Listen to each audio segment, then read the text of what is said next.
Okay, Baruch Rabbi, welcome everyone. Every Thursday we try to learn a little bit from the holy Rebbe Levi Yitzchak ben Sosasher and Berditchev, Zechusi Ugalan Klosulmain, in the famous Hasidic volume Kedushas Levi.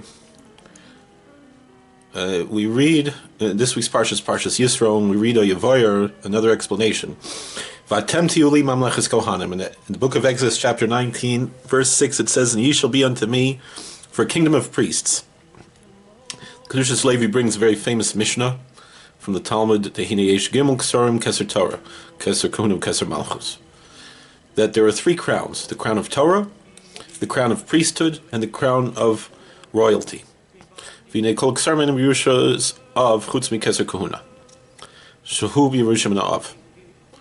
So all of these crowns, the other two crowns, king's crown, even though the king inherits from the father, but not every child, every son of the king inherits from the father, and the crown of Torah is not inherited at all. It's just something that someone earns on their own.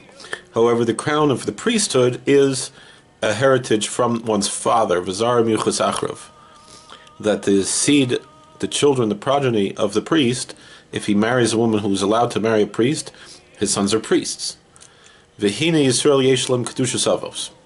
So the Jewish people, even though the status of not being a Gentile goes by the mother, nonetheless, the Jewish people have the sanctity of our ancestors, of the patriarchs. Ki chelek Hashem amoy Yaakov chevel nachlaso, as we read in Deuteronomy 32, verse 9, because the portion of the Lord is his people, Jacob, the rope of his heritage, Bachar Hashem b'Yisrael, and the Lord chose the Jewish people, Machbash Kiesh Lam Yerusha Kedushas Avos, because they have the heritage of the holiness of their patriarchs. V'zeu de'amar mamleches kohanim.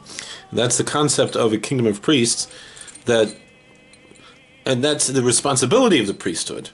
Meaning that when someone is born with a Jewish mother, it's not that it makes you better than anyone else, but rather that you have special responsibilities, and the same thing, one can convert and gain those responsibilities.